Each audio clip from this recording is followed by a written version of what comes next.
At my daughter's grand opening, my wife reached over and grabbed my wrist so hard I nearly dropped my glass. She didn't say a word. She just looked at me with an expression I hadn't seen on her face in 40 years of marriage. Not fear, exactly, but something close to it. Something that said, "We have made a terrible mistake." I didn't understand what she meant. Not yet. The restaurant was loud and bright and full of people we loved, and our daughter was laughing across the room in a new dress, and everything looked like the happiest night of our lives. Carol pulled me toward the door before I could ask her why. I want to back up a little, friends, because this story doesn't start at the restaurant. It starts about 8 months earlier, on a Sunday afternoon in March, when Melissa called us and said she had something she wanted to share. My name is Robert. I'm 67 years old. I spent 31 years running a mid-sized contracting business in Western Pennsylvania residential builds. Some commercial, the kind of work that keeps your hands rough and your back sore and your bank account, if you're disciplined, reasonably solid. I sold the business 4 years ago when my knees told me they were done negotiating. Carol and I had a plan: travel a little, fix up the lake house, watch our grandchildren grow up without always being the grandparents who had to leave early for a job site. We had built something, not generational wealth by any stretch, but enough. Enough to feel safe. Enough to sleep at night without doing math in our heads. Melissa is our younger daughter. She's 41, married to a man named Derek for the past 6 years. Derek is charming in the way that certain men are charming effortlessly, almost professionally. He remembers your drink order. He asks follow-up questions. He laughs at exactly the right moments. I liked him when Melissa first brought him around. Most people did. His father, Garrison, is a real estate attorney, retired now. Technically, though from what I've seen, men like Garrison don't really retire. They just stop charging by the hour. That Sunday in March, Melissa sat across from Carol and me at our kitchen table and told us about the dream. She and Derek had found a location, a closed-down Italian place in a revitalized part of the city. Good foot traffic, near a theater district. The kind of spot that looked like a sure thing if you squinted at it right. She wanted to open a farm-to-table restaurant.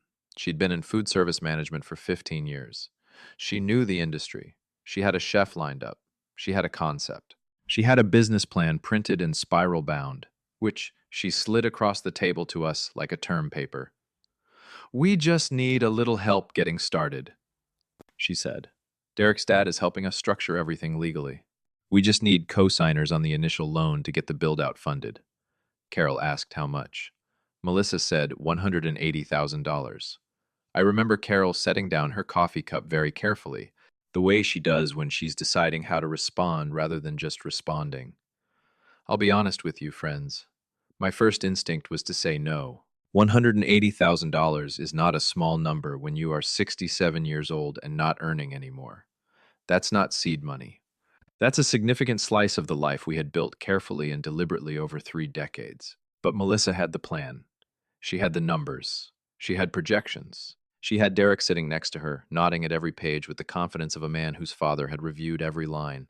And I thought about my own father, who had co-signed a small business loan for me when I was 32 and starting out, and how that signature had changed the entire direction of my life. I told myself, this is what parents do.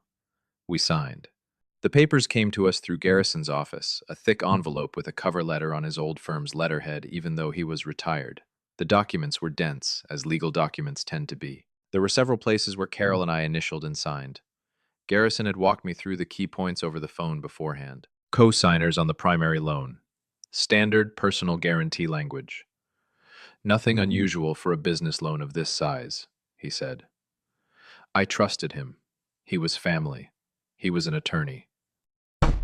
He used words like standard and routine and boilerplate, and I let those words carry the weight that I should have been carrying myself. I did not read every page. I want to sit with that for a moment, friends, because it matters. I did not read every page.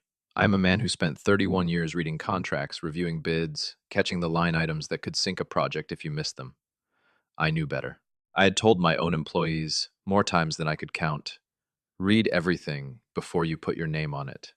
Everything. Every line. Every footnote. I did not read every page.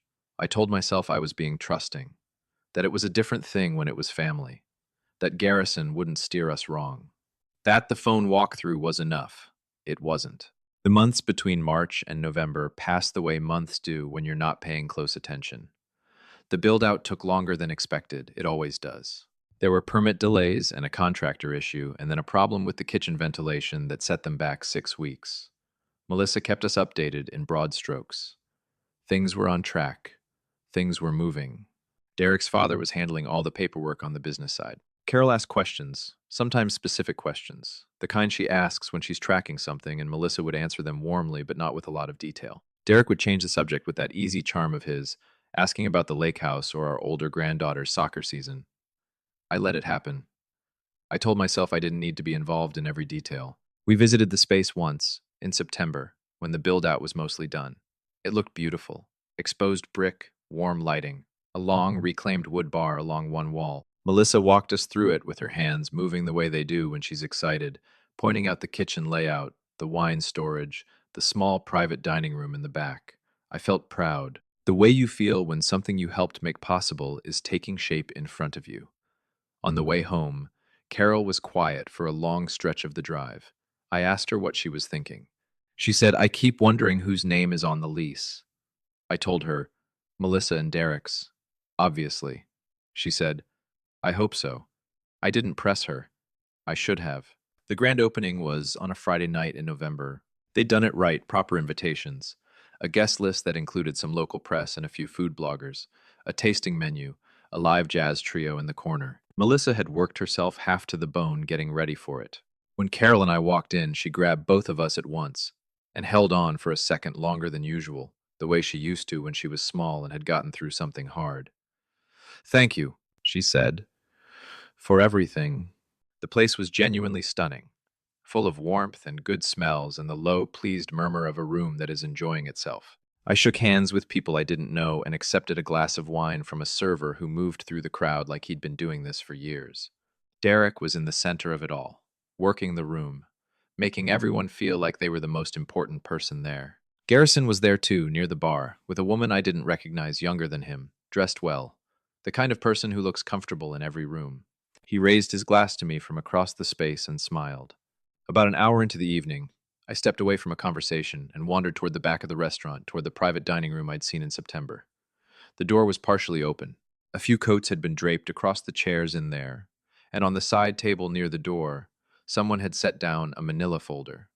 The folder was open. Slid partway out from under a coat was what looked like a document, a single page, dense with text, with a header I caught only a fragment of before I moved on. I wasn't paying attention. I wasn't looking for anything. I went back to find Carol. She was standing near the host station holding her wine glass with both hands. Her posture had changed. That's the only way I can describe it. Something in the way she was standing had shifted. She was looking across the room at Garrison, and the expression on her face was the one I told you about at the beginning of this story. Carol, I said, what's wrong? She looked at me. She looked around the room quickly. She set her glass down on the host stand with that same careful deliberateness I'd seen in March at our kitchen table. I need you to come with me, she said. Right now. We need to go.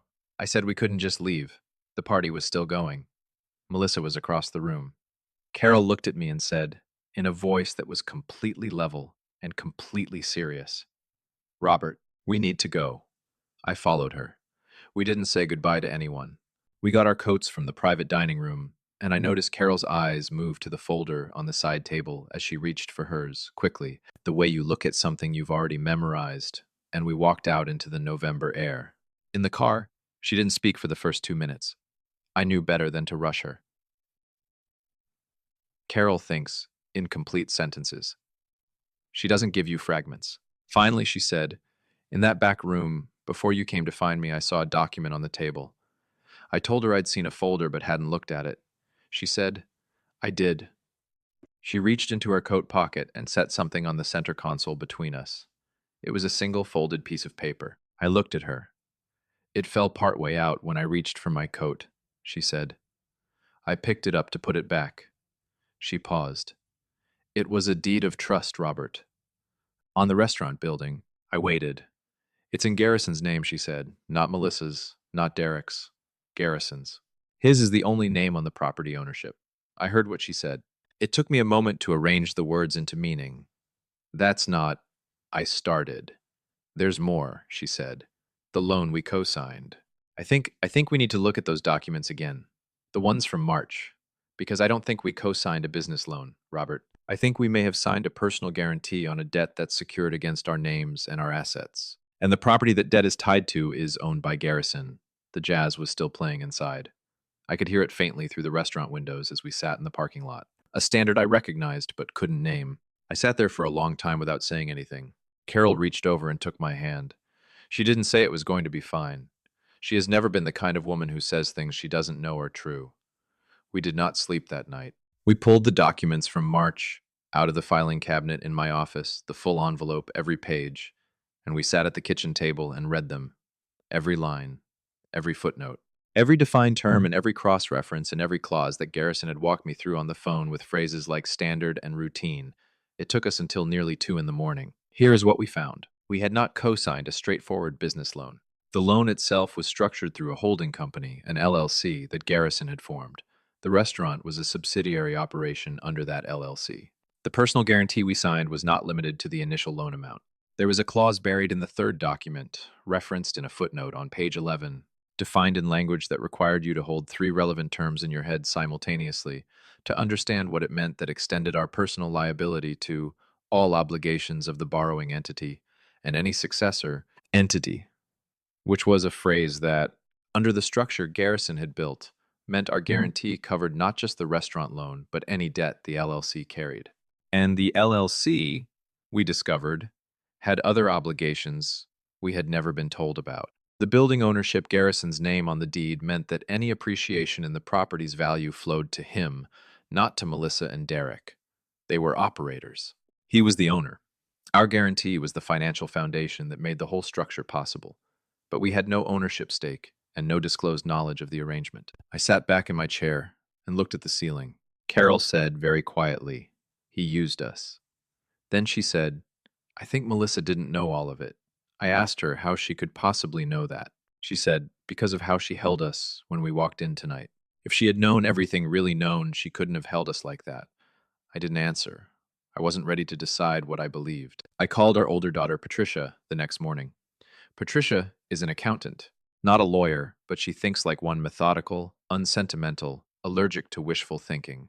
I told her everything. She listened without interrupting, which is how I knew she understood the severity. She said, "Dad, you need an attorney. Not a family friend, not a referral from anyone connected to Garrison. You need someone completely outside of this." We hired one the following Monday. A woman named Sandra, who had spent 20 years in commercial litigation and had, as she put it during our first meeting, a particular interest in cases where the complexity of a document is itself a form of deception. What Sandra found over the next 3 weeks confirmed most of what Carol and I had pieced together at the kitchen table. She also found one additional thing we hadn't caught, a clause that allowed the LLC to call our guarantee in the event of a material operational shortfall, which was defined broadly enough that Garrison could, potentially, trigger our personal liability without the restaurant actually failing. He had built himself an exit ramp. The question, Sandra said, is whether the borrower made material misrepresentations at the time of signing. Because if they did, and I think there's a case that they did, this guarantee may not be enforceable as written. She told us not to contact Garrison, Derek, or Melissa until she'd had time to document everything. I lasted 4 days. I called Melissa on a Thursday afternoon. I asked her to meet me for coffee, just the two of us, without Derek. She hesitated. She said Derek would want to be there. I said, "Melissa, please." Something in my voice must have reached her. She came alone. I didn't accuse her. I laid out what we knew as calmly as I could, and I watched her face while I talked. She went pale about halfway through. By the time I finished, her hands were flat on the table and she was staring at them. She said, "Dad, I didn't know about the deed." I asked her what she did know. She said she knew the business was structured through one of Garrison's LLCs. Derek had told her it was standard practice to reduce personal exposure. She had thought it protected all of them, including us. She said, "Derek told me you and Mom understood the full structure. He said his dad had explained everything." I said, "He walked me through 4 points on the phone, Melissa. He called it boilerplate." She closed her eyes. "I want to tell you, friends, that I knew in that moment exactly what I was looking at. I was looking at a daughter who had been kept partially in the dark by a husband who trusted his father's judgment over his wife's right to full information. I was looking at a woman who was now understanding that the people who loved her most, Carol and me, had been put at financial risk in a way she had not authorized and would not have authorized. She said, "What do I do?" I said, "That depends on what Derek does when you tell him what you've just told me." Derek did not respond the way I hoped. When Melissa confronted him, he defended his father. He used words like misunderstanding and overcomplicated and never intended to cause harm. He said I was being reactive. He said Sandra was creating a problem that didn't exist. Garrison called me directly 3 days later. He was measured and courteous, which is somehow more unsettling than anger. He said he thought we had gotten off on the wrong foot. He said the structure was designed to protect everyone. He said our guarantee had never been intended to be called, and that he would put that in writing if it would make us feel better. Sandra said, "Don't sign anything he sends you." I didn't. What followed was 4 months of legal back and forth that I won't put you through in detail, friends, because it was the least dramatic and most exhausting part of this entire experience. Paper and counterpaper. Depositions scheduled and rescheduled. Language argued over in letters that cost more per page than anything I'd ever spent on legal work in 31 years of running a business. In the end, Sandra achieved what she had believed was possible. The personal guarantee was found to contain misrepresented terms. The all obligations language had not been disclosed or explained during the signing process. And Garrison's phone walkthrough, which he had no record of, and which two of our witnesses corroborated, constituted a material omission. The guarantee was restructured and limited to the original loan amount and only for the term of that loan, not the LLC's broader obligations. We did not get back everything we might have lost, but we protected most of what we had. Garrison did not apologize. I didn't expect him to. Derek and Melissa separated 8 months after the grand opening.